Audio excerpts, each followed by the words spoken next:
Bab 501. Nama, penguasa dunia. Aku menjadi penguasa gurun sejak awal penulis, ikan mas meniup gelembung. Plus mematikan mengatur ulang. Para petinggi kurcaci perak dan bibrida setengah berbulu datang ke aula utama dengan sedikit kekhawatiran setelah mereka mandi dan berganti pakaian bersih. 12 telah keluar dari 52 kurcaci perak, sementara hanya satu dari bibrida setengah berbulu. Tuan besar, goblin perak berlutut di tanah tanpa dasar apapun dan memberi hormat dengan sangat rendah hati.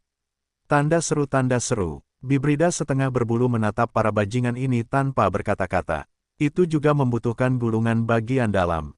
Dia menarik napas dalam-dalam, menyesuaikan pikirannya, dan berlutut dengan satu lutut. Dia berkata dengan suara yang dalam, "Tork, salut padamu, tuanku." Richard memandang kedua ras dengan perbedaan kepribadian yang jelas dan tersenyum. Dia melambaikan tangan kepada mereka dan memberitahu mereka tentang alasan Kamar Dagang Asosiasi Pedagang Valet dan pengaturan yang telah dia buat untuk mereka. Dia akhirnya berkata, "Para kurcaci perak memiliki bakat yang kuat untuk bisnis. Aku akan memberimu otoritas tertinggi dan sepenuhnya memanfaatkan bakat bisnismu." Para bibrida setengah berbulu akan menjadi anggota Departemen Pengawasan Kamar Dagang Asosiasi Pedagang Valet. Mereka akan bertugas memantau operasi Kamar Dagang. Mereka akan menanyai para kurcaci perak dan melaporkannya langsung kepadaku setiap minggu. Goblin perak dan bibrida setengah berbulu terkejut dengan senang hati. Richard telah mengungkapkan apa yang ingin mereka lakukan dalam percakapan mereka sebelumnya. Rencana itu tidak diragukan lagi perlu dilaksanakan. Selain hal-hal lain, setidaknya untuk saat ini, menjamin keselamatan mereka. Para kurcaci perak tidak dapat melakukan kejahatan dengan sifat serakah mereka. Namun, dengan bibrida setengah berbulu untuk mengawasi mereka dari samping dan bakat khusus mereka, mereka dapat segera menyelesaikan masalah. Kamar Dagang memiliki sejarah perkembangan yang panjang di era cemerlang. Jadi, mereka telah lama mengembangkan sistem yang matang. Dia tidak perlu mendesain ulangnya. Selama dia merekrut cukup banyak bakat, sistem itu akan beroperasi sesuai dengan aturan yang sesuai.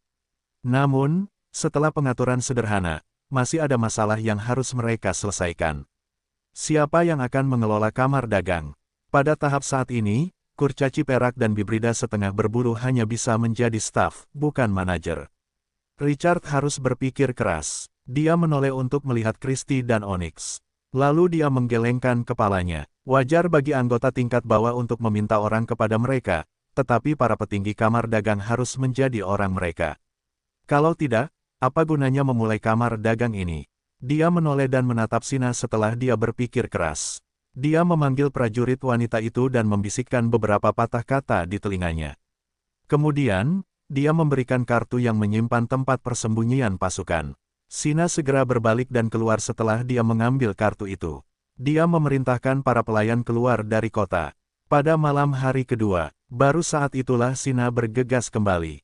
Namun, kali ini, sosok yang lembut dan cantik berdiri di sampingnya, tidak seperti ketika dia pergi sendirian. Itu menggelitik minat Richard ketika dia melihatnya. Dia telah meminta Hina untuk kembali ke Twilight City sehingga Butler Karu dapat menemukan beberapa talenta yang memenuhi syarat untuk mengelola Kamar Dagang. Richard tidak berpikir Butler Karu akan merekomendasikan Vale. "Tuanku, Vale menyapa Anda." Suara lembut itu membungkuk dengan tangan di dadanya, matanya penuh rasa hormat. Para penyerang bisa saja menguburnya di padang pasir bersama teman-temannya beberapa bulan yang lalu jika bukan karena keberadaan heroik dan luar biasa di depannya. Dia telah lama penuh dengan pengakuan atas kota ajaib ini setelah dia datang ke Twilight City selama beberapa bulan. Dia memperlakukan Richard seperti dewa. Itu karena ketuhanan ini, Twilight City yang gemilang lahir. Richard mengangguk. "Vale, lama tidak bertemu." Vale, unit heroik, level 8, potensi B, profesi petugas urusan internal. Keterampilan, tenang peringkat B, memiliki penilaian yang tenang dan objektif terhadap segalanya. Dia tidak akan terpengaruh oleh masa-masa yang bergejolak. Penilaian meningkat sebesar 40%. Kecerdasan peringkat B, memiliki pengamatan yang tajam dan penilaian yang akurat, kecerdasan plus 20%. Perintah peringkat B, memiliki cara unik untuk mengelola bawahan. Dia bisa membuatnya lebih mudah bagi mereka untuk mendengarkan perintahnya dan takut pada keagungannya. Keagungan meningkat sebesar 40%. Manajemen peringkat B memiliki cara yang kuat untuk menangani berbagai urusan yang rumit. Efisiensi kerja meningkat sebesar 30%. Urusan pemerintah peringkat B, mahir dalam urusan pemerintahan wilayah. Dia bisa menanganinya dengan paling tepat. Kemampuan administratif meningkat sebesar 30%. Bakat rasial, belajar, dia dapat mempelajari pengetahuan dan keterampilan berbagai ras. Persahabatan muatan independen, saat menjadi orang dengan peringkat tertinggi yang bertanggung jawab, semua kemampuan meningkat sebesar 30%. Deskripsi, seorang gubernur alami. Mungkin, Anda dapat menugaskannya tugas yang lebih penting. Vale adalah pahlawan langka di antara para pengungsinya. Mereka juga telah menemukan ruang bawah tanah yang gelap dalam pencarian mereka saat itu. Kematian pertama pahlawan naga, Alphys, adalah oleh Raja Ruang Bawah Tanah Tanpa Wajah. Pada saat yang sama, mereka juga telah memperoleh tanah pasir hisap, yang sangat penting bagi Twilight City. Namun, Butler Karu dengan cepat menghargai Vale setelah dia kembali ke Twilight City. Dia memperlakukannya seperti seorang murid dan mengajarinya semua jenis urusan pemerintahan. Dia tidak menyangka Karu akan mengirim mereka ke sini. Vale hanya memperoleh beberapa pahlawan dari para pengungsi dan kenangan yang mendalam tentang mereka. Yang pertama menanggung beban adalah Pearl of Twilight City, pahlawan peringkat A, dan pandai besi yang luar biasa Adele. Yang kedua adalah gadis berusia 14 tahun dari toko penjahit yang telah mengembangkan jubah pasir kuning dan mempromosikan dirinya menjadi unit pahlawan. Selain itu, ada juga pahlawan urusan internal peringkat B, Vale. Vale, sekarang manajer kamar dagang Asosiasi Pedagang Valet, akan sangat penting bagi Twilight City. Semuanya hanya cangkang kosong sekarang. Aku ingin kamu mengendalikan kamar dagang Asosiasi Pedagang Valet. Dia kemudian menjelaskan situasi saat ini. Dia akhirnya berkata, bab 351, Gus Babisa. Penerjemah, Chibi General Editor, Chibi General. Kedua kelompok anjing itu menemui jalan buntu. Di sisi Fang Yuan, anjing simbol petir berwarna biru berada di posisi utama, dengan anjing landak abu-abu sebagai pendukung bersama dengan anjing Akita krisan oranye. Sedangkan untuk kelompok anjing lapis baja, itu adalah lautan hitam. Fang Yuan memobilisasi anjing simbol petir besar ke depan, melambaikan tangannya dan mengirim anjing-anjing itu untuk menyerang sebagai garda depan. Anjing lapis baja besar itu menggonggong, setelah melihat anjing simbol petir besar itu muncul, ia melangkah ke medan perang juga. Di sampingnya, kelompok anjing lapis baja mengikuti dari belakang, mereka seperti awan hitam besar, terbang turun dari gundukan tanah, memancarkan aura yang menakutkan. Kelompok anjing itu saling bertarung. Fang Yuan memiliki jumlah garda depan yang terbatas, dengan cepat ditelan oleh sejumlah besar anjing lapis baja. Namun karena keberadaan anjing simbol petir besar itu, kelompok anjing lapis baja itu tidak dapat mengalahkan mereka dengan mudah. Anjing simbol petir besar itu bagaimanapun juga adalah Raja 100 binatang, di bawah serangan kelompok anjing, ia mampu menangani mereka kiri dan kanan, melakukan pertarungan yang berani. Anjing lapis baja biasa bukanlah tandingannya. Go, anjing lapis baja besar melangkah maju, akhirnya menghentikan serangan anjing simbol petir besar. Hanya Raja 100 binatang yang bisa menghentikan Raja 100 binatang. Saat pertempuran sengit berlanjut, anjing simbol petir besar mulai melemah. Ia baru saja menjalani pertempuran sebelumnya, dan masih ada luka di tubuhnya, menyebabkan kekuatan tempurnya lebih rendah dari biasanya. Selain itu, spesialisasinya adalah kecepatan, tetapi ia berhadapan langsung dengan anjing lapis baja besar yang berspesialisasi dalam pertahanan, ia jelas memiliki kerugian. Fang Yuan melihat ini, dan mengirim kelompok anjingnya. Pasukan baru mengalir seperti sungai, memasuki pertempuran yang menyebabkan kekacauan. Tetapi musuhnya adalah anjing lapis baja-baja, ahli dalam pertahanan, paling mahir dalam pertempuran seperti itu. Meskipun Fang Yuan mengirim pasukannya, dan hanya meninggalkan beberapa penjaga anjing untuk melindungi dirinya sendiri, ia tidak dapat mengubah situasi. Baik itu pertempuran Raja 100 binatang, atau pertempuran kelompok anjing, ia berada dalam posisi yang kurang menguntungkan. Namun Fang Yuan tidak khawatir. Sebenarnya, inilah yang selama ini diinginkannya. Dia menunggu senjata yang menekan anjing-anjing lapis baja itu muncul. Woof! Anjing simbol petir besar itu tidak dapat menahan serangan anjing lapis baja besar itu, dan tiba-tiba menyalak, menyemburkan plasma biru ke mulutnya. Plasma Gu tingkat 2, ini dia. Mata Fang Yuan bersinar terang, saat bibirnya melengkung ke atas. Kelompok anjing berzirah baja berkumpul di hadapan Raja Anjing mereka, menyerang anjing berlambang petir besar sambil menahan serangan kelompok anjing Fang Yuan, menyebabkan mereka berdesakan rapat, seperti bentuk ember hitam. Plasma biru mendarat di tanah, berceceran. Sejumlah besar plasma mendarat di anjing berzirah baja, menyebabkan tubuh mereka bergetar saat mereka menangis. Tidak hanya kekuatan tempur mereka jatuh, formasi seluruh kelompok anjing juga hancur dan sangat terhalang. Zirah pada anjing berzirah baja terbuat dari elemen logam. Meskipun baja memberi mereka pertahanan yang unggul, baja juga membuat mereka tidak dapat menahan kekuatan listrik. Kekuatan serangan Gu plasma tidak tinggi, tetapi setelah digunakan pada anjing berzirah baja, itu adalah gerakan yang tangguh. Anjing berlambang petir besar menembakkan plasma terus-menerus, karena plasma menutupi seluruh medan perang, sangat melemahkan kekuatan tempur anjing berzirah baja. Formasi yang kokoh seperti baja, telah runtuh di bawah pengaruh Gu plasma. Fang Yuan melihat kesempatan, dan memerintahkan anjing untuk menyerang. Kelompok anjing di luar bekerja sama dengan anjing berlambang petir besar di tengah, melepaskan kekuatan ofensif yang tinggi. Jika seseorang melihat dari langit, mereka akan melihat bahwa area hitam besar itu pertama kali terkikis oleh warna biru, sebelum dilahap oleh campuran warna di sekitarnya. Hitam terus berkurang, sementara biru, kuning, dan abu-abu menyusul mereka dan mendominasi lapangan. Situasi berubah dengan cepat, segera, Fang Yuan mendapatkan kembali kendalinya, membunuh sebagian besar anjing lapis baja dan mengepung anjing lapis baja besar di tengah. Merasakan bahaya, cacing Gu pada anjing lapis baja besar mulai bekerja. Anjing lapis baja besar memperoleh lebih banyak kekuatan, sementara duri-duri hitam tumbuh dari tubuhnya. 15 menit kemudian, tenggorokan anjing lapis baja besar itu dirobek oleh anjing simbol petir besar, dan jatuh dengan marah. Darahnya mengalir di tanah, tetapi tidak bangkit lagi. Pertarungan berakhir. Adapun dua cacing Gu pada anjing lapis baja besar, satu hancur selama pertempuran, sementara yang lain terbang menjauh. Ekspresi Fang Yuan muram, untuk membunuh Raja 100 binatang ini, dia membayar harga yang sangat mahal. Dia hanya memiliki setengah dari kelompok anjingnya yang tersisa, dan itu akan menjadi masalah untuk pertempuran yang tersisa.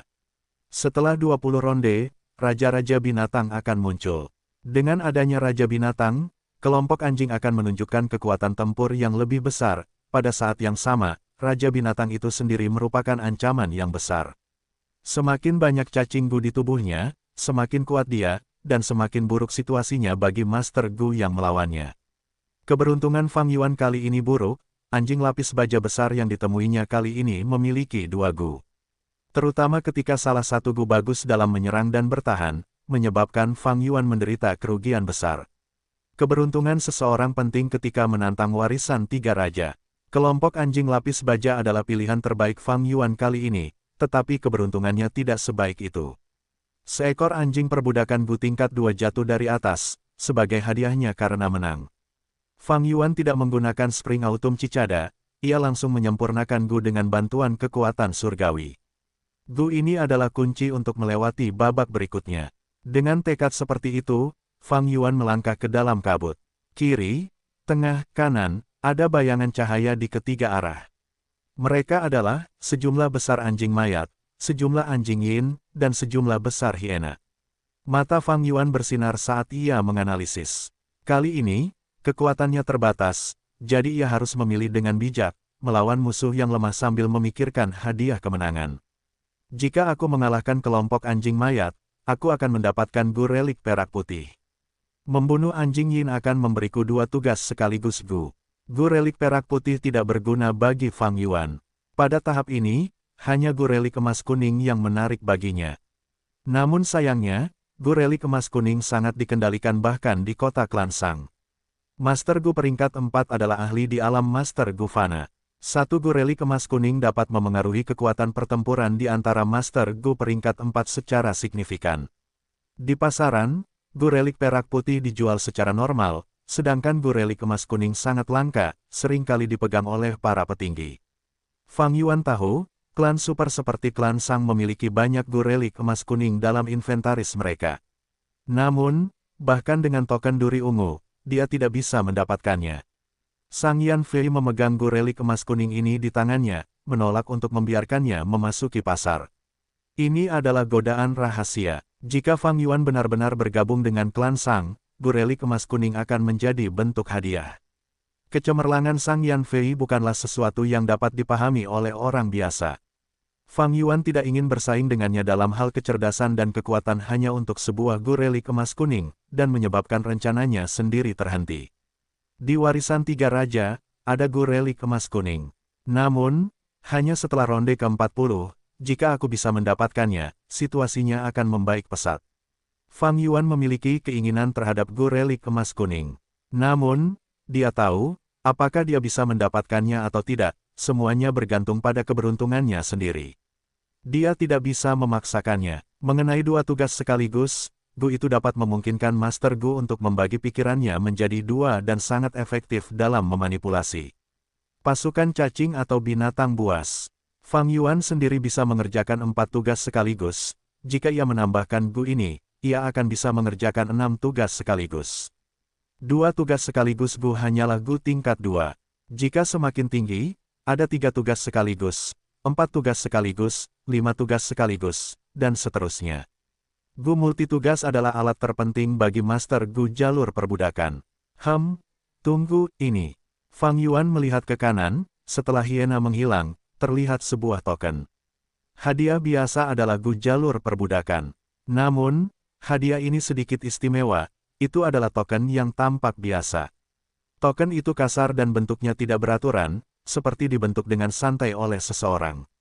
Di permukaan, ada ukiran gunung Sanca, tetapi peta ini sangat kasual dan jelek, memberikan kesan setengah hati yang kuat. Dengan sekali pandang, orang dapat dengan mudah mengetahui bahwa orang yang membuat token ini tidak berusaha keras, hanya melakukannya karena terpaksa. Namun begitu Fang Yuan melihat token ini, matanya berbinar. Token perjalanan Raja Kuan, dia langsung lupa tentang relik perak putih Gu, 2 tugas sekaligus Gu. Sungguh beruntung menemukan token ini, aku harus mendapatkannya. Fang Yuan bertekad, dia harus mendapatkan token ini dengan cara apapun. Meskipun token ini tampak tidak berharga, itu adalah salah satu barang terbaik. Saat ini, belum ada yang tahu nilainya, tetapi Fang Yuan tahu dengan jelas, menjelang akhir warisan tiga raja di kehidupan sebelumnya, harga token seperti itu setinggi Gu peringkat 4. Tetapi kawanan hiena ini sangat besar, dan ada 2 raja anjing. Jika aku memilih jalan ini, risikonya sangat besar. Skenario terbaik adalah aku memperbudak salah satu dari 2 hiena besar selama pertempuran. Tetapi meskipun begitu, jika aku memenangkan pertempuran ini, aku akan menderita kerugian besar dan akan kehilangan kemampuan untuk maju lebih jauh. Fang Yuan memiliki pemahaman yang jelas tentang kekuatannya sendiri. Keuntungan dari pengalaman ditunjukkan di sini, itu memungkinkannya untuk mengetahui dengan jelas keuntungan dan kerugian dari setiap pilihan. Fang Yuan memikirkannya, dan memutuskan untuk mengambil risiko. Karena dia berjalan di jalan setan, dia harus mengambil risiko. Dengan mengambil jalan ekstrim, dia akan mendapatkan keuntungan terbesar. Tidak menyesali setiap pilihan, ini benar-benar hidup. 4 jam kemudian, pertarungan sengit berakhir. Di atas dan di bawah gundukan tanah, ada bangkai anjing di mana-mana. Darah segar mengalir saat anggota badan menghiasi tanah. Fang Yuan berdiri di gundukan tanah, sedikit terluka. Di tanah yang diberkati Gu Immortal ini, dia tidak bisa menggunakan Gu-nya, menyebabkan dia menjadi sangat lemah. Tapi aku tetap menang, Fang Yuan melihat sekelilingnya, hanya sekitar selusin anjing yang tersisa, sambil mendesah dalam-dalam. Kehilangan hampir semua anjing yang dimilikinya, tidak ada lagi harapan untuk maju dalam warisan setan yang kejam ini. Namun, Fang Yuan masih memiliki sedikit harapan dalam benaknya. Kekuatan surgawi turun, mengirimnya ke dalam kabut sekali lagi. Jika aku bertemu Bai Ningbing, dengan meminjam kekuatannya, aku akan mampu melanjutkan perjalanan. Namun, Fang Yuan harus kecewa. Ketiga arah mengarah ke kelompok anjing. Jika dia tidak memiliki token perjalanan, Fang Yuan pasti akan mati. Dia mengeluarkan token perjalanan. Sambil memegangnya erat-erat, dia menggigit ujung lidahnya dan memuntahkan darah. Darah itu mendarat di token, dan Fang Yuan membuka mulutnya, berkata kepada token itu dengan lembut, "Guk." Token itu memancarkan cahaya yang kuat, saat ia merobek ruang, menyeret Fang Yuan bersamanya. Dalam kabut yang sunyi, tidak ada seorang pun yang tersisa. Bab 352 dibunuh dengan santai. Penerjemah Chibi General Editor, Chibi General. Angin pegunungan bertiup pelan. Di hutan bambu biasa di tengah Gunung Sanca, ruang tiba-tiba hancur dan cahaya memancar keluar. Cahaya itu langsung menghilang, di semak-semak yang sebelumnya tidak ada seorang pun, seseorang muncul. Itu adalah seorang pemuda dengan rambut hitam, pupil hitam, dan wajah tenang. Dia memegang sebuah token, itu adalah Fang Yuan. Aku telah keluar dari warisan Raja Kuan. Fang Yuan hanya merasakan matanya kabur sesaat dan saat berikutnya, dia berada di tempat yang aneh. Dia melihat sekeliling, memastikan tidak ada bahaya di sekitarnya dan bahwa dia berada di suatu tempat di sekitar tengah Gunung Sanca. Menurut perkiraan awalnya, dia sekarang berada di sisi utara Gunung Sanca, sementara gua yang dia tempati bersama Bai Ningbing berada di sisi tenggara. Dia mengangkat kepalanya dan melihat ke puncaknya. Gunung Sanca memiliki 3 puncak yang berdiri tinggi di awan seperti 3 ujung tombak yang sama. Pilar-pilar cahaya di puncak-puncak itu perlahan-lahan memudar. Pilar cahaya kuning melambangkan pintu masuk ke warisan Raja Kuan, pilar cahaya biru adalah warisan Raja Xin, dan pilar cahaya merah adalah warisan Raja Bao. Ukuran pilar cahaya telah berkurang sekitar setengahnya dibandingkan saat Fang Yuan baru saja masuk. Seiring berjalannya waktu, jumlah Master Gu yang memasuki warisan meningkat sementara pilar cahaya akan terus menjadi kecil hingga menghilang sepenuhnya. Pada saat itu, pintu masuk ketiga warisan akan ditutup. Setelah menunggu beberapa saat, pilar cahaya akan aktif lagi dan membawa babak pembantaian baru. Fang Yuan melihat token di tangannya. Di permukaan token Raja Kuan yang tidak sedap dipandang ini, sekarang ada beberapa retakan yang dalam. Fang Yuan tidak terkejut. Token perjalanan Raja Kuan dapat digunakan paling banyak 3 kali. Setelah 3 kali penggunaan, token tersebut akan benar-benar pecah berkeping-keping dan tidak dapat digunakan lagi. Namun, 3 kesempatan untuk mundur ini sangat berharga. Ini bukan hanya kesempatan untuk bertahan hidup, yang lebih penting adalah Gu Master akan memiliki keunggulan psikologis dan dapat memilih jalan mereka dengan lebih bebas. Fang Yuan menyimpan token perjalanan ini dengan hati-hati dan bergegas menuju guanya. Ah, itu Fang Zheng. Raja binatang kecil akhirnya muncul. Sepanjang jalan, Fang Yuan bertemu dengan banyak Gu Master, terlepas dari jalan yang benar atau jalan yang jahat, mereka semua menatapnya dengan aneh dan takjub. Apa yang terjadi? Fang Yuan mengerutkan kening, dia sangat merasakan bahwa sesuatu yang agak penting telah terjadi. Setengah jalan menuju guanya, dia dengan santai menarik seseorang dan bertanya. Ternyata Bai Ningbing telah membunuh seorang Master Gu Klantai di warisan Raja Kuan. Setelah dia keluar dari warisan, dia langsung ditemukan oleh Klantai. Master Gu Klantai mengepung gua dan menjebak Bai Ningbing. 4 Master Gu tingkat menengah tingkat 4 bergerak pada saat yang sama dan menggunakan lemari besi Gu untuk mengunci area di dekatnya. Bai Ningbing tidak dapat menerobos masuk dan sekarang diserang terus-menerus oleh Master Gu Klantai. Tuan Raja Binatang Kecil, masalah ini telah menjadi masalah besar dan seluruh Gunung Sanca mengetahuinya. Ini bukan lagi masalah kebencian pribadi tetapi ini merupakan pertempuran antara jalan yang benar dan jalan iblis kita. Sebenarnya, semua orang menunggumu. Tuan, jika kau bertindak, para Master Gu Klantai itu tidak akan dapat menghalangimu. Kau adalah jenius jalan iblis kami, bendera jalan iblis kami. Tuan, aku telah mengatakan semua yang perlu dikatakan. Bolehkah aku pergi sekarang? Pria malang yang dicengkeram Fang Yuan itu memohon dengan suara terisak-isak. Hal besar seperti itu terjadi, Fang Yuan sedikit mengernyitkan alisnya sambil memegang kerah baju pria malang itu. Meskipun berita ini dapat mengejutkan siapapun saat pertama kali mendengarnya, itu bukan sesuatu yang di luar dugaan Fang Yuan. Tentu saja akan ada konflik saat mereka bergerak melalui warisan 3 raja. Ini adalah warisan jalur iblis. Persaingannya sangat kejam. Terkadang, bahkan jika seseorang ingin mundur, mereka tidak bisa. Klantai memiliki Gu bunga karat, Gu ini tersimpan dalam jiwa anggota Klantai. Siapapun yang membunuh anggota Klantai akan ternoda dengan aroma tak berwujud ini. Tidak mengherankan Bai Ningbing ketahuan. Fang Yuan mengangguk sambil bergumam pada dirinya sendiri. Tuan, Anda benar-benar berpengetahuan luas, Anda benar sekali. Tuan, Anda tidak tahu bahwa menghilangnya Anda beberapa hari ini menyebabkan semua orang di Gunung Sanca berkomentar dan mengatakan Anda seperti burung unta dan takut terlibat dengan klan papan atas seperti Klantai. Apakah saya tidak tahu orang macam apa Tuan itu? Tuan, Anda adalah orang yang paling saya kagumi. Sejak Anda tiba di Gunung Sanca, Anda telah membunuh tiran, Fei Li dan Harimau Langit. Apakah ada yang tidak tahu tentang ketenaran dan reputasi Anda? Anda pasti punya alasan yang tidak perlu diketahui orang luar.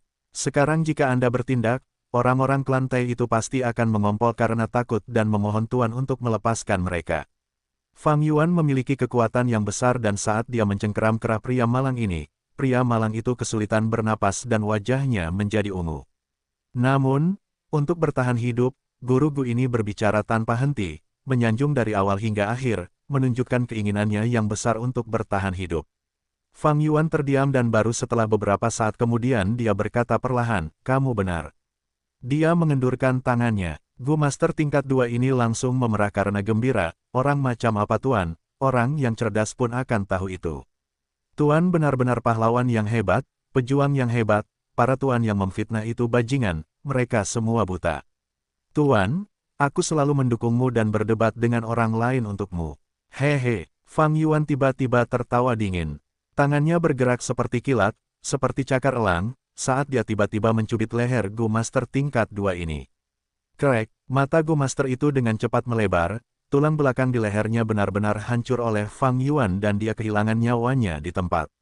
Terkesiap, setelah melihat ini, para Gu Master yang mengamati dari balik bayangan menarik napas dingin dengan tajam. Fang Yuan adalah tokoh berpengaruh dan karena masalah Bai Ningbing, saat dia muncul, jejaknya terungkap dan setiap gerakannya diawasi oleh banyak orang. Fang Yuan membunuh orang ini dan segera menggeledah tubuhnya. Sayangnya, baik di tubuhnya maupun di lubangnya, semua cacing Gu telah menghancurkan diri sendiri. Fang Yuan menyerang dengan sangat cepat, tetapi bagaimana mungkin lebih cepat dari pikiran seseorang? Kecepatan seseorang mengirimkan pikiran secepat sengatan listrik, bahkan kedipan mata tidak dapat menyamai 1% kecepatannya. Di dunia luar, kemungkinan mendapatkan cacing Gu sebagai rampasan pertempuran melawan Master Gu cukup rendah. Tidak seperti di warisan 3 raja dengan batasan kekuatan surgawi di mana Gu di peringkat 5 dan di bawahnya tidak dapat menghancurkan diri sendiri. Melihat metode pencarian tubuh Fang Yuan yang terampil, banyak Master Gu yang mengamati dari kegelapan merasakan hawa dingin semakin kuat di tulang belakang mereka. Keterampilan seperti itu, berapa banyak orang yang telah dia bunuh. Fang Zheng bahkan tidak membiarkan cacing Gu peringkat 2 pergi, dia jelas peringkat 4, kita dapat melihat betapa serakah sifatnya. Fang Zheng sangat kecanduan membunuh. Master Gu itu jelas memohon padanya dan tidak mengancamnya, tetapi dia tetap tidak membiarkannya pergi. Petik 2. Apakah kalian sudah cukup melihat? Jika sudah, pergilah. Fang Yuan berdiri dengan angkuh dan berteriak sambil melihat sekelilingnya dengan tatapan tajam.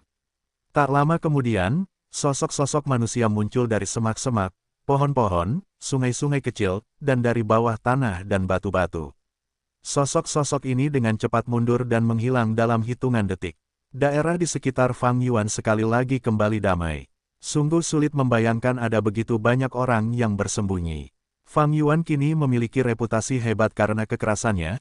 Ia membunuh 3 Gu Master Iblis tingkat 4 berturut-turut.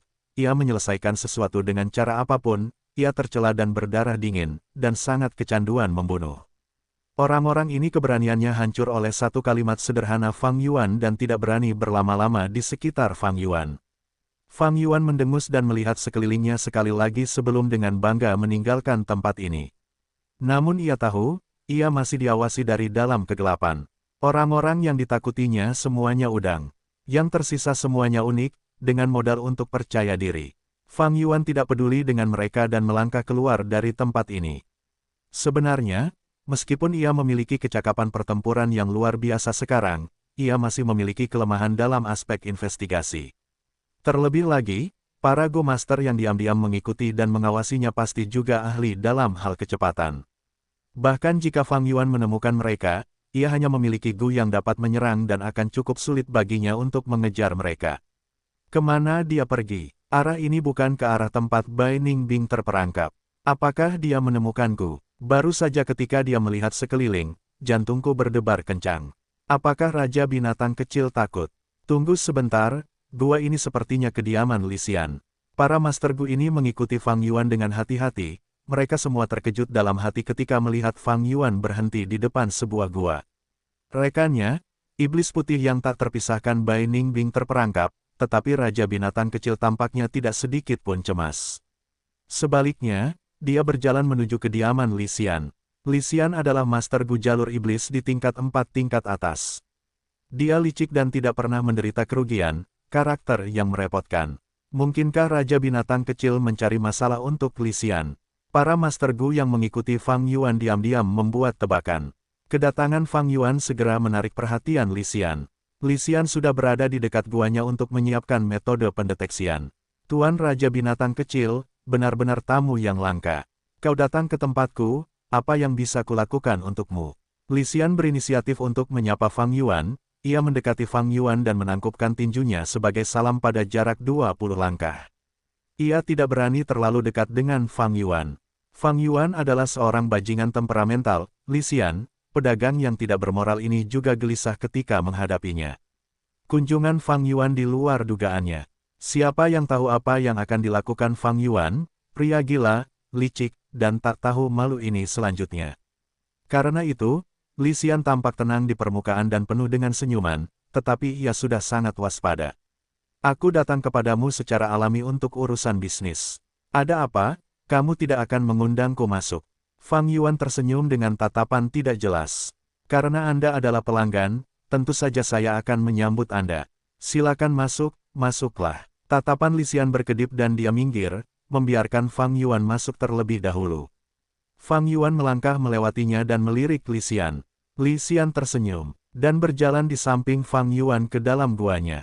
Mereka sudah masuk, saya tidak bisa mengikuti mereka lagi, ada gu investigasi yang dipasang di sekitar gua.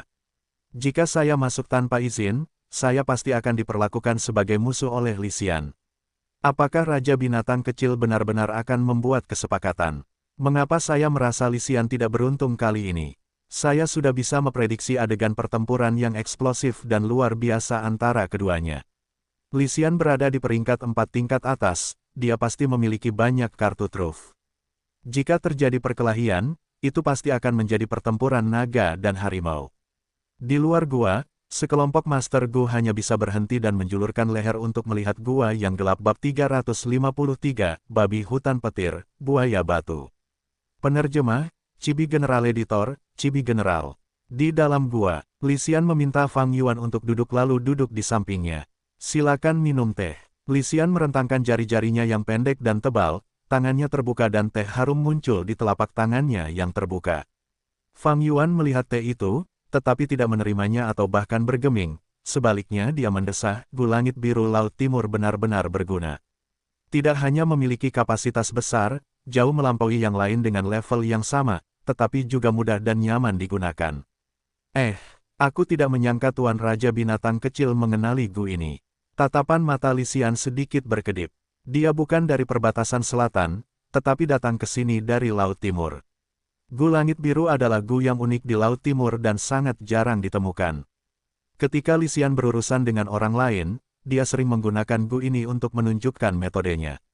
Master Gu perbatasan selatan tidak mengenali gu ini dan ketika mereka melihat metode seperti itu untuk pertama kalinya, mereka seringkali memandang Li Xian dengan lebih tinggi. Fang Yuan tersenyum dan berkata perlahan, gu langit biru tingkat 4 ini menyatu dari gu lumbung langit tingkat 3. Tingkat keberhasilannya cukup rendah sehingga jarang ditemukan bahkan di Laut Timur. Jika gu langit biru ingin ditingkatkan ke tingkat 5, metode terbaik adalah menggabungkannya dengan gu sumur langit, untuk membentuk gu sumur langit biru tingkat 5. Dan gu sumur langit ini adalah gu alami yang hanya ditemukan di Pulau Tianjing di Laut Timur. Li Xian, jika kamu ingin meningkatkannya, itu akan merepotkan. Di perbatasan selatan, hanya klan Yi yang mungkin memiliki gu sumur langit. Klan Yi bersama dengan klan Sang, klan Wu, dan klan Tai, merupakan klan teratas dan memiliki hubungan yang sangat dekat dengan pasukan Laut Timur. Bisnis klan Yi sangat makmur, kedua setelah klan Sang. Kafilah paus biru terbang mereka dapat bergerak di langit, yang bahkan tidak dimiliki oleh klan Sang. Gu sumur langit biru, gu sumur langit, gu sumur langit biru, dan Pulau Tianjing, bagaimana Raja Binatang Kecil mengetahuinya dengan sangat jelas. Li Xian terkejut dan curiga ketika mendengar kata-kata Fang Yuan. Dunia Master Gu sangat luas, ada juga penghalang yang bertindak seperti jurang surgawi antara perbatasan selatan, dataran utara, Laut Timur, Gurun Barat, dan Benua Tengah. Sangat sulit untuk berkomunikasi satu sama lain dan berita juga diblokir. Li Xian telah menyelidiki semua detail tentang Fang Yuan. Fang Yuan lahir di perbatasan selatan dan dia masih sangat muda, bagaimana dia bisa memiliki pengalaman seperti itu? Bahkan mengetahui informasi terperinci tentang Laut Timur. Tekanan samar mulai terbentuk di benak Li Xian.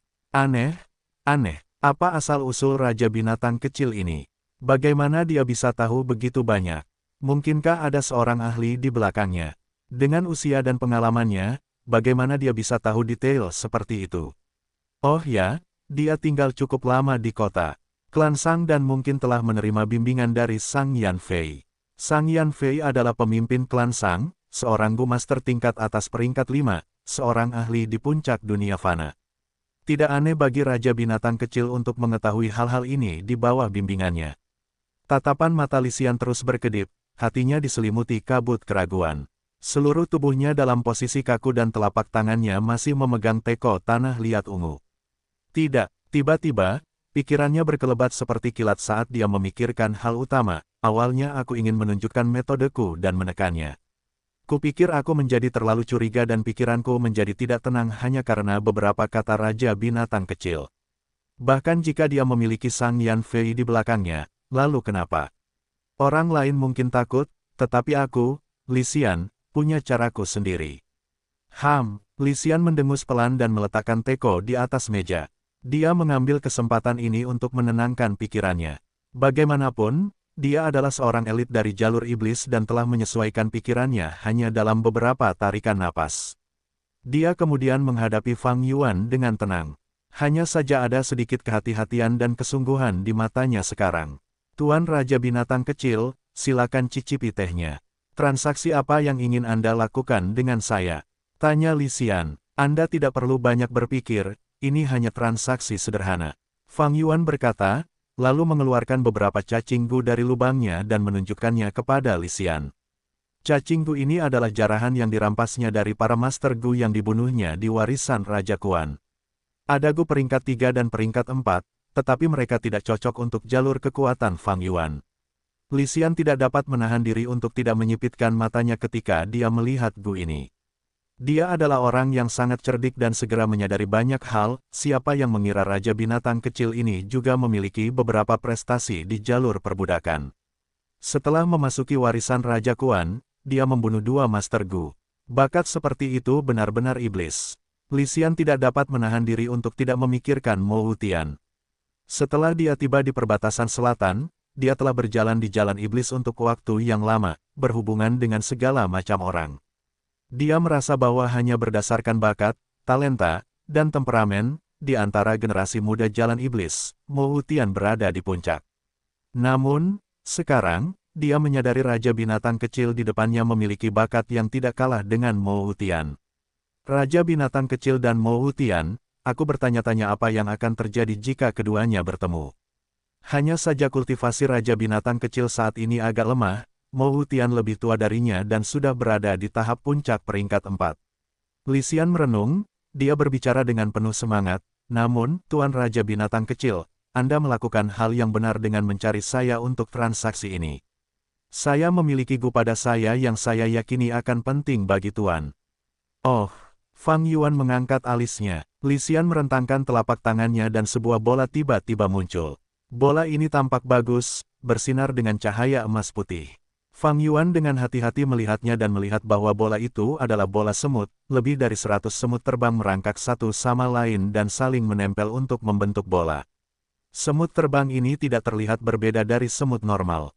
Kecuali, mereka beberapa kali lebih besar dan mereka memiliki sepasang sayap transparan di punggung mereka.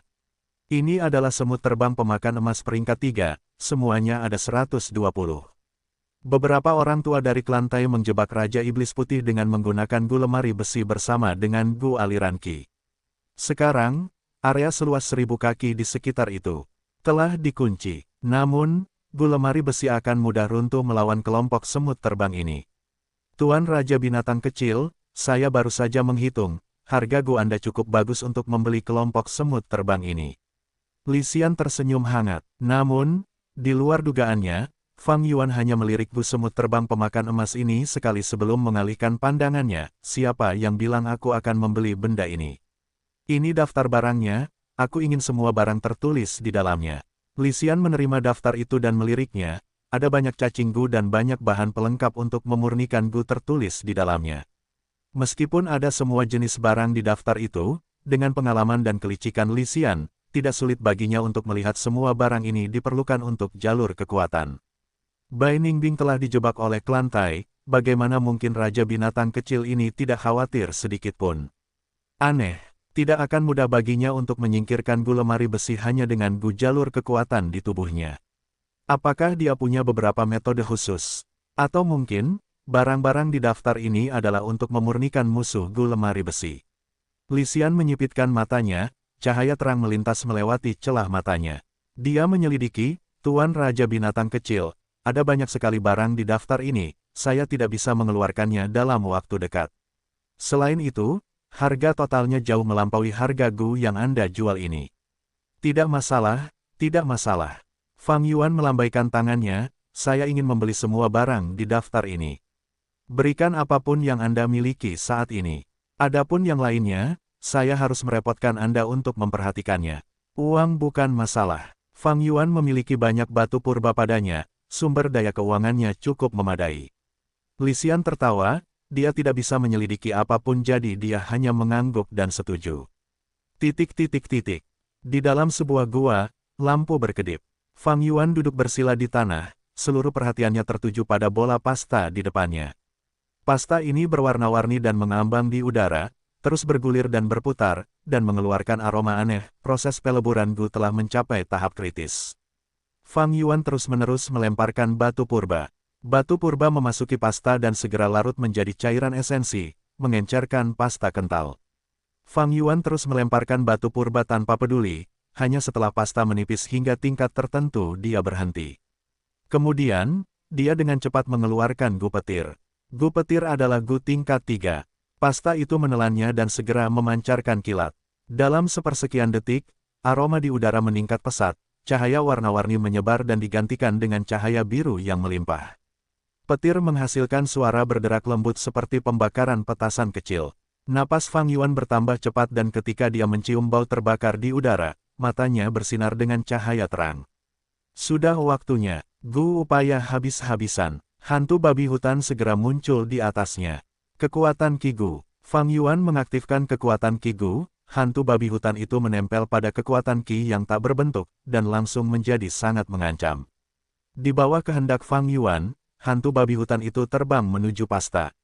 Saat keduanya bertabrakan, kilat menyambar dan menyinari seluruh gua, menghilangkan semua kegelapan dan memperlihatkan semua detail di ruangan itu dengan jelas. Setelah cahaya itu menghilang, hantu babi hutan di udara mengalami perubahan besar. Hantu babi hutan yang baru itu berukuran 2 kali lipat dari ukuran aslinya, gadingnya seperti gading gajah dan seluruh tubuhnya ditutupi bulu putih. Terutama bulu di punggungnya, bulunya tebal dan panjang, berjejer, menunjuk ke langit dengan kaku, dan kilat melingkari bulu-bulu itu.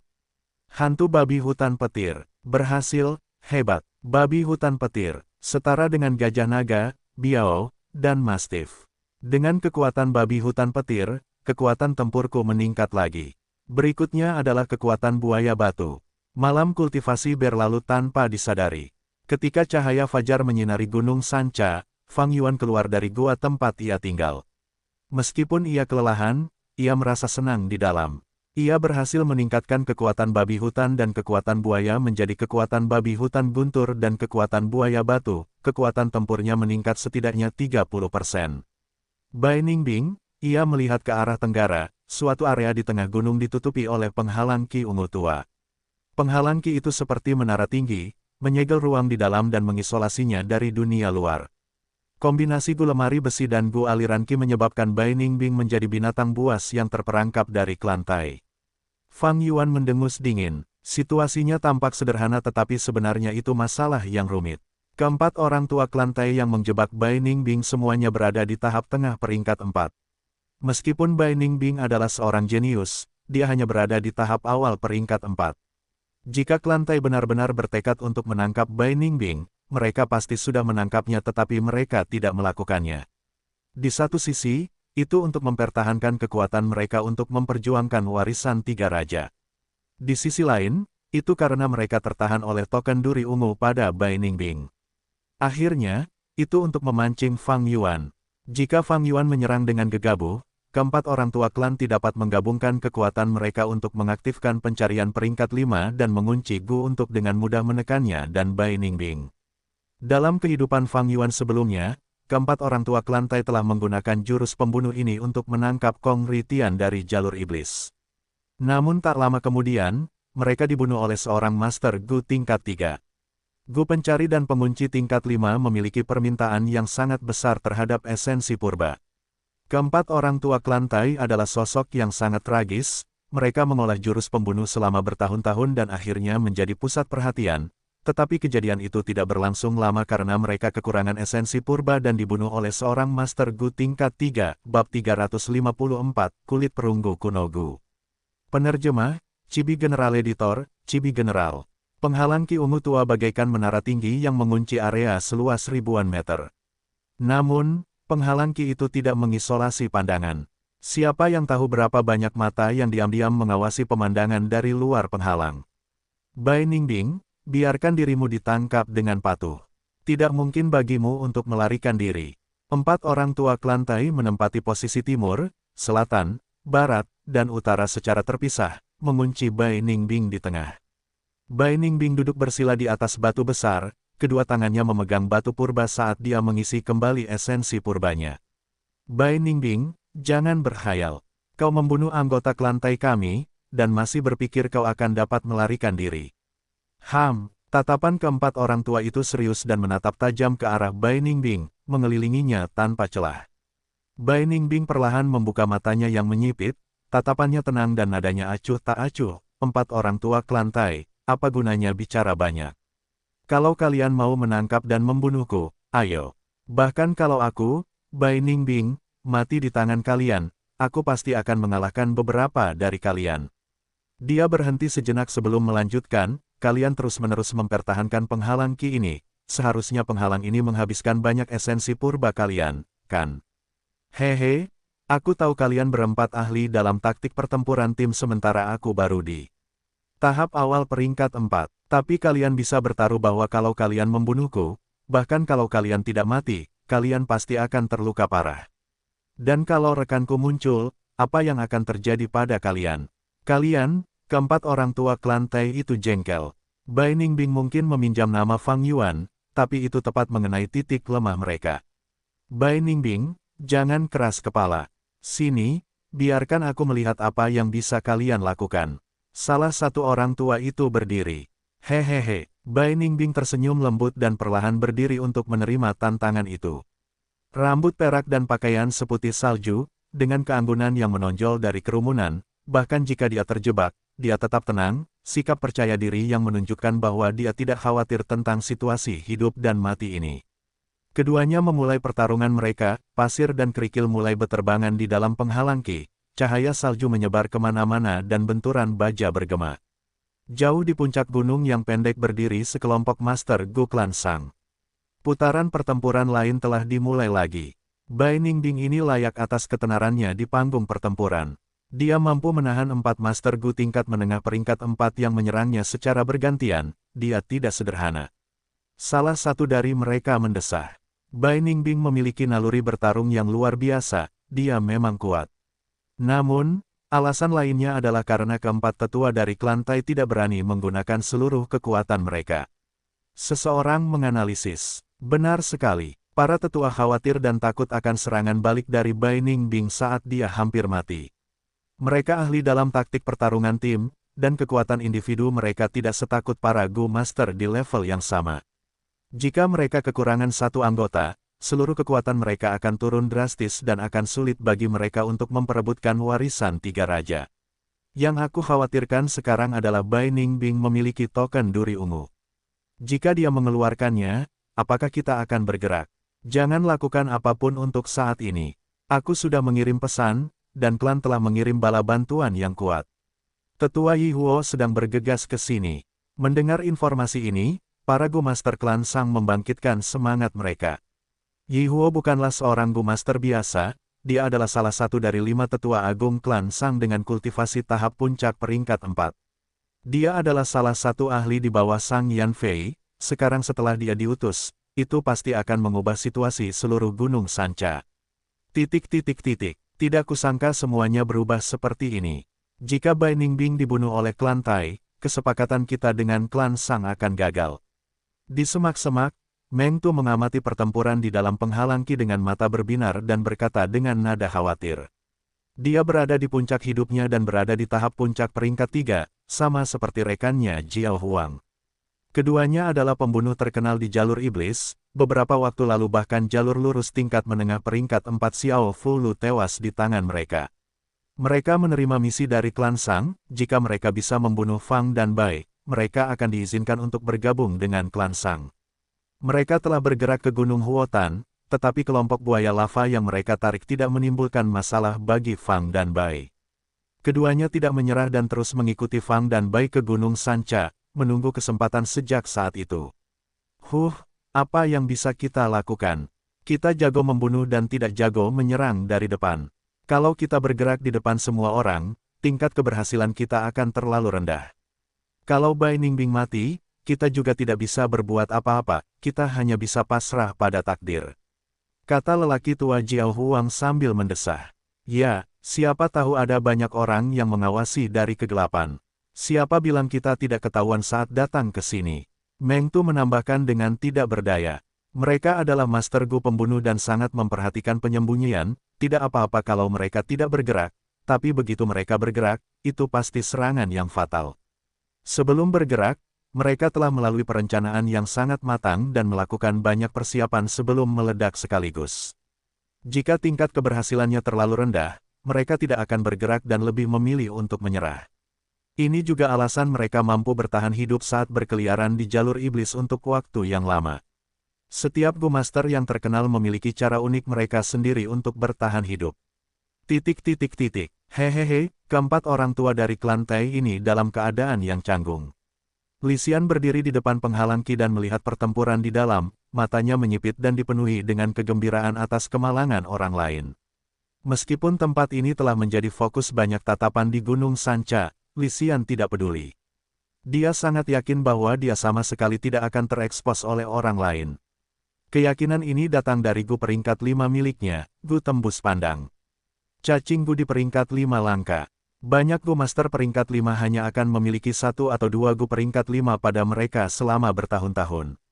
Gu Tembus Pandang hanya dapat dideteksi oleh Gu investigasi peringkat 5 tertentu. Namun, belum lama sejak warisan 3 raja dibuka dan belum ada seorang pun yang berhasil menembus babak tengah, jadi tidak mungkin untuk menarik Master Gu peringkat 5 untuk bergerak. Li Xian memiliki kesempatan untuk memiliki Gu peringkat 5 yang langka saat dia berada di peringkat 4. Resep Gu lemari besi ini diciptakan oleh Master Jalur Pemurnian Klan Tai, Tai Yiban. Niat awalnya adalah untuk memurnikan jenis Gu penyimpanan yang kuat dan aman. Setelah dia memurnikan Gu ini untuk pertama kalinya, dia memberikannya kepada Tai Sue Leng untuk diuji. Penyelidik ilahi menggunakannya untuk menangkap orang dan itu sangat tahan lama. Ketika ditambah dengan Gu aliran Qi, efeknya diperkuat. Sejak saat itu, Gu lemari besi telah menjadi sarana yang efisien bagi klan Tai untuk menangkap Master Gu Iblis. Hehe, tapi sekarang, para tetua klan Tai ini harus mempertahankan Gu Kabinet Tai dan Gu aliran Qi, tidak dapat melakukan serangan tim mereka. Jika keempatnya menyerang bersama, penghalang Qi ungu ini akan menghilang. Tanpa halangan apapun, Bai Ningbing dapat berlari bebas dan mereka akan kehilangan banyak reputasi. Hahaha, menarik. Para tetua ini tidak punya jalan keluar. Li Xian melihat pertunjukan itu, sudut bibirnya tidak bisa menahan diri untuk tidak melengkung. Tetapi ketika dia memikirkan seseorang, senyum di wajahnya perlahan menghilang. Raja binatang kecil, dia sebenarnya tidak datang untuk menyelamatkan. Apakah dia menyadari kebenaran di balik situasi rumit ini atau apakah dia benar-benar berdarah dingin dan memutuskan untuk meninggalkan Bai Ningbing? Tidak peduli yang mana, itu semua membuktikan betapa menakutkannya orang ini. Aku harus menyerahkan Gu itu padanya. Seekor Gu diserahkan kepada Fang Yuan. Penampilannya seperti kutu busuk, pipi dan lebar, kepalanya cukup kecil dan tubuhnya tampak berbentuk oval. Seluruh tubuhnya berwarna kuning oranye, dan memancarkan kilau metalik seperti perunggu. Orang-orang menyebutnya, Gu berkulit perunggu kuno. Gu berkulit perunggu adalah Gu tingkat 1 hingga tingkat 3. Namun, jika naik ke tingkat 4, itu adalah Gu berkulit perunggu kuno yang kekuatan pertahanannya jauh lebih kuat daripada Gu berkulit perunggu tingkat 3. Li Xian, kamu layak menjadi pedagang terkenal dari jalur iblis. Kamu bisa memberiku Gu berkulit perunggu kuno secepat ini, sungguh keputusan yang tepat untuk bertransaksi denganmu. Aku tidak punya teh di sini, silakan minum anggur. Nada bicara Fang Yuan sopan dan wajahnya tampak lembut saat dia menyambut Li Xian dan menuangkan secangkir anggur untuknya. Tidak apa-apa. Merupakan kehormatan bagiku untuk dapat berbisnis dengan Tuan Raja Binatang Kecil. Li Xian tampak sangat rendah hati, merendahkan statusnya. Keduanya berdiskusi sebentar, suasananya sangat harmonis. Jika seseorang yang tidak mengenal mereka melihat ini, mereka akan mengira keduanya baik hati dan elegan. Bagaimana mereka bisa mengira keduanya adalah Master Gu jalur iblis yang bermuka dua dan kejam? Li Xian, kamu tidak perlu bersikap sopan, kamu cukup memanggilku Fang Zeng. Pertama-tama aku akan memberimu 50.000 batu purba, anggap saja itu sebagai uang muka untuk transaksi kita di masa mendatang. Fang Yuan mengeluarkan Gu tetua purba dan melambaikan tangannya, mengeluarkan 50.000 batu purba. Gu tetua purba tampak seperti bola kristal, ada banyak batu purba yang tersimpan di dalamnya, lelaki tua di awan dalam bola itu tampak sangat baik. Li Xian menatap senyum lebar di wajah lelaki tua itu, dia tidak dapat menahan diri untuk tidak menilai Fang Yuan lebih tinggi. Aku harus merepotkanmu untuk membantuku dengan sesuatu. Fang Yuan tiba-tiba berbicara. Tatapan mata Li Xian bersinar dan segera berkata, silakan bicara. Fang Yuan membawa Li Xian ke kedalaman gua dan menunjuk ke sebuah tong batu. Aku punya tong batu di sini tetapi aku tidak memiliki Gu tipe api. Aku harus memintamu untuk membantuku melelehkan potongan-potongan perunggu ini dan menaruhnya di tong batu. Li Xian menghela napas lega dan tersenyum, kebetulan aku punya Gu tipe api. Hanya butuh sedikit usaha. Suhu di dalam gua melonjak dengan cepat. Setelah beberapa saat, Li Xian melelehkan potongan-potongan perunggu menjadi cairan logam. Tong batu terisi hampir sampai batasnya. Fang Yuan mengeluarkan batu bara dan menumpuknya di bawah tong batu untuk menjaga suhunya. Kemudian, di bawah tatapan Li Xian yang tercengang, dia dengan lembut melompat tepat ke dalam tong. Cairan perunggu yang mendidih itu mendesis dan langsung membakar pakaian Fang Yuan. Seluruh tubuhnya basah kuyup dalam cairan perunggu dan hanya kepalanya yang terlihat di luar. Raja Binatang Kecil, Tuan Kecil, apa yang kau lakukan? Saat ini, Li Xian bisa mencium bau hangus. Fang Yuan mengaktifkan Gu kulit perunggu kuno di lubangnya sambil tersenyum dengan gigi terkatup. Li Xian, apa kau tidak tahu? Ada metode untuk menggunakan Gu kulit perunggu kuno ini dan mempercepat kecepatannya hingga 30%, yaitu menggunakannya dengan cairan perunggu. Ketika Gu kulit perunggu kuno diaktifkan, ia dapat mengubah kulit dan daging Master Gu menjadi kulit perunggu kuno. Jika digunakan dengan tubuh yang direndam dalam cairan perunggu, ia dapat mempersingkat waktu yang dibutuhkan. Li Xian juga pernah mendengarnya, tetapi ia tidak pernah memikirkannya. Ketika Fang Yuan sedang mempersiapkan hal-hal ini, ia mengira ini adalah bahan pelengkap untuk memurnikan Gu.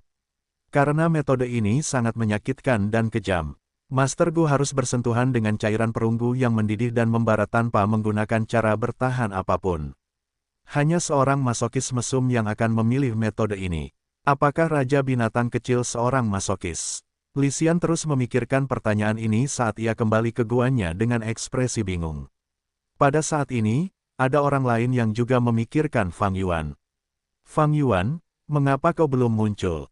Bai Ningbing duduk bersila di tanah, matanya setengah menyipit karena dia samar-samar merasa situasinya jauh dari kata meyakinkan.